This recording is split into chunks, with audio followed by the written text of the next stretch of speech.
మరుసటి రోజున కౌరవ సైన్యం మండల వ్యూహంగా వలయాకారంలో అమర్చబడింది. బ్రహ్మాండమైన ఆ సేన నడుమ దుర్యోధనుడు ఇంద్రుడంతటి టీవీగా నిలబడ్డాడు.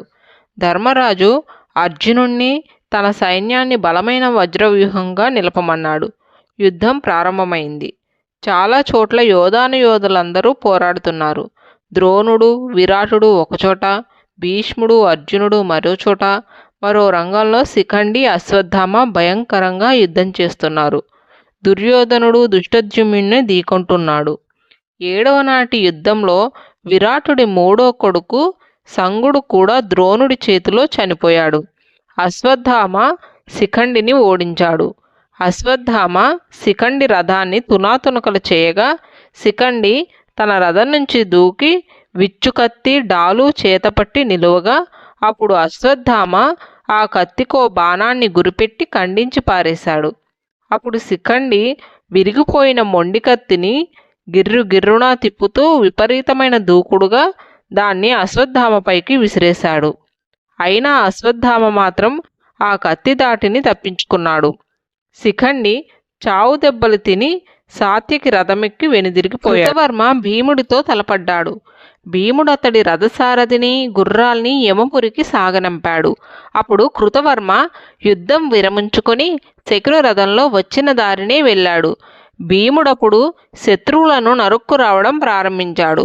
కురుసేన మాత్రం పాండవుల్ని సాయశక్తులా ఢీకొంటూనే ఉంది.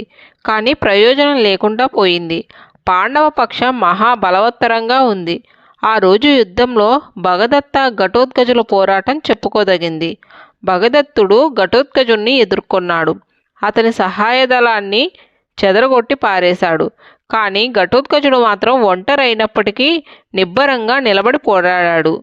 భగదత్తుడు తన కొండంత ఏనుగెక్కి బయలుదేరాడు. ఇరువురు సమయుజ్జీలై తలపడ్డారు. ఘటోత్కచుడు భగదత్తుడి మీదకి ఒక ఈటె విసిరాడు.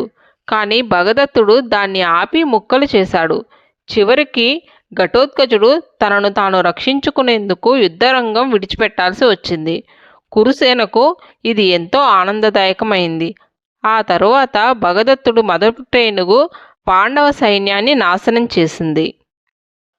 నకుల సహదేవులు తన మేనమామ శల్యుణ్ణి ఎదుర్కొన్నారు. నకులుడు గుర్రాలు హతమయ్యాయి. దాంతో అతడు సహదేవుడు రథం ఎక్కాడు. ఇద్దరూ ఏకమై శల్యుడితో పోరాటం చేశారు. సహదేవుడు క్రోధావేశంతో శల్యుడి మీదకి ఒక ఈటని విసిరాడు. ఆ దెబ్బకి శల్యుడు మూర్ఛిల్లి పడిపోయాడు. అప్పుడు శల్యుడి సారథి ఎంతో చాకచక్యంగా రథాన్ని రణరంగం నుంచి తప్పించి తీసుకొని పోయి అతన్ని కాపాడాడు. ఇక మధ్యాహ్నం వేళ ధర్మరాజు శృతాయువు మీద దండెత్తాడు. అతడి మీద బాణవర్షం కురిపించాడు. శృతాయువు ధర్మరాజు వేసిన బాణాల్ని ఖండించాడు. మరింత వాడి అయిన బాణాల్ని ప్రయోగించి ధర్మరాజు కవచాన్ని ఛేదించాడు. అప్పుడు ధర్మరాజు కోపోద్రిక్తుడై శృతాయువు గుండెకు గురిపెట్టి ఇంకా వాడైన బాణాన్ని వదిలాడు. ఆ రోజు ధర్మరాజు కోపంతో బుసకొడుతున్న కొండనాగల్లే ఉన్నాడు. అతడు శృతాయువు రథసారథిని, గుర్రాల్ని కూల్చేశాడు. రథాన్ని నుజ్జు చేశాడు. ఆ దెబ్బతో శృతాయువు యుద్ధభూమి నుంచి పారిపోసాగాడు. ధర్మరాజు ఇక వీర విహారం చేస్తూ కురు సైన్యాన్ని కబళించడం ప్రారంభించాడు. కృపాచార్యుడు చేకితానుడిపై విరుచుకుపడ్డాడు. కానీ చేకితానుడు అతని సారథిని, గుర్రాల్ని హతమార్చి అతన్ని రథం లేకుండా చేశాడు. శకుని వచ్చి కృపాచార్యుడిని తన రథం మీద ఎక్కించుకొని ఎలాగో అవతలికి తీసుకెళ్ళిపోయాడు. దుష్టకేతువు భూరిశ్రవస్సుపై దెబ్బ కొట్టాడు. అతడి గుండెకు గురిపెట్టి ఎన్నో బాణాలు ప్రయోగించి గాయపరిచాడు.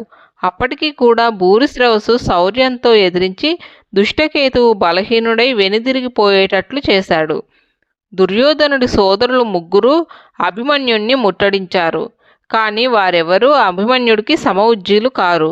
అందుకని అదీగాక భీముడు వారిని తుదముట్టిస్తానని శపథం చేసి ఉన్నందువల్ల తాను వారిని ప్రాణాలతో విడిచిపెట్టాడు. ఆ నడుమనున్న వ్యవధిలో భీష్ముడు దుర్యోధనుడికి సాయంగా అభిమన్యుణ్ణి ఎదుర్కోవాలని వచ్చి ఢీకొన్నాడు. అర్జునుడు దూరం నుంచే ఇది గమనించాడు. కృష్ణుడితో, కృష్ణ, మా తాతగారికి నా కొడుకైన అభిమన్యుడి వల్ల కష్టకాలం దాపురిస్తుందేమో, రథాన్ని భీష్ముడి వైపు నడిపించు అన్నాడు.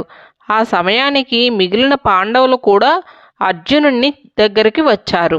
దుర్యోధనుడు, జయద్రథులు అర్జునుడు భీష్ముడి వైపు రావడం కనిపెట్టారు. అప్పుడు భీష్మ అభిమన్యుల మధ్య ద్వంద్వ యుద్ధం జరిగింది. అర్జునుడిని సుశర్మ అడ్డుకున్నాడు. అప్పుడు అర్జునుడు అతడితో, నువ్వు యుద్ధంలో అగ్రేసరుడివై ఉన్నావని నాకు తెలుసులే, అంతేకాదు నీకు ఇంకా నా పట్ల ద్వేషభావం ఉందని కూడా నాకు తెలుసు. ఆ రోజు రాజసూయ యాగంలో నిన్ను ఓడించానన్న కోపం నీలో రాజుకుంటూనే ఉందనుకో, కానీ ఈనాడు నిన్ను నేను ప్రాణాలతో విడిచిపెట్టినాను మాత్రం తెలుసుకో అన్నాడు. వీరిద్దరి మధ్య భయంకర యుద్ధం చెలరేగింది. అప్పుడు త్రిగర్తులు 4 వైపుల నుంచి మూకమ్ముడిగా అర్జునుడిపై దాడి చేశాడు. మహాబీభత్సమైన సుదీర్ఘ పోరాటం అది. మొట్టమొదట అర్జునుడి శత్రు సైన్యం చేతనున్న ధనుస్సుల్ని రాల్చేశాడు. అర్జునుడి బాణాలకు గురై వారంతా కళ్ళు కాళ్ళు పోయి అంగవికలురై చాప చుట్టలల్లే నేలకూలారు. తర్వాత అర్జునుడు వేగంగా భీష్ముడి రథం వైపు దూసుకుని వచ్చాడు. భీష్ముడు అప్పుడు చిరునవ్వు ముఖంతో వారిని ఎదుర్కొన్నాడు. వారి సైన్యంతో కలబడ్డాడు. వారిపై బాణవర్షం కురిపించి హతమార్చాడు. క్షణంలో ప్రతి ఒక్కరిని చీల్చి చెండాడాడు. ధర్మరాజు మాత్రం భీష్ముడి బాణం తన మీదకు దూసుకు వస్తుంటే కదలక మెదలక నిబ్బరంగా నిలబడ్డాడు. పాండవులు ఆయన్ని ఎదిరించలేని స్థితిలో ఉన్నారు. ధర్మరాజు భీష్ముడిని చూస్తేనే పగ్గుమంటున్నాడు. అప్పుడు శిఖండితో, శిఖండి, భీష్ముణ్ణి హతమారుస్తానన్న వాగ్దానం నీవెందుకు నిలుపుకోలేదు? ఆయన్ని చూసి నువ్వెందుకు భయపడుతున్నావు అని అడిగాడు. అప్పుడు శిఖండి వెంటనే తన రథాన్ని భీష్ముడి వైపు మళ్లించాడు. కానీ మధ్యలో శల్యుడు వచ్చాడు. అతడు శిఖండిని భీష్ముడి వైపు పోనీకుండా అడ్డుకున్నాడు. అప్పుడు అంతలో శాంతనువుడు ధర్మరాజు రథాన్ని ముక్కలు ముక్కలు చేసి పారేశాడు. వెంటనే ధర్మరాజు నకులుడి రథం అధిరోహించాడు. పాండవులకు సాయంగా ఆ తరుణంలో ఎంతో మంది రాజులు పరుగు పరుగున వచ్చి ధర్మరాజుకు సహాయం చేశారు. భీష్ముడు చేస్తున్న విధ్వంసకాండని ఏ ఒక్కరూ ఆపలేకపోయారు. సూర్యాస్తమయమైంది. నాటి యుద్ధం అంతటితో ముగిసింది. ద్వంద్వ యుద్ధాల్లో పాండవులు సఫలీకృతులయ్యారు. కానీ నాటి పోరాటంలో భీష్ముడి వల్ల పాండవులు చెప్పుకోదగ్గ సైన్యాన్ని కోల్పోవడం జరిగింది. అలసి సొలసిన మిగతా యోధులు విశ్రాంతి తీసుకున్నారు.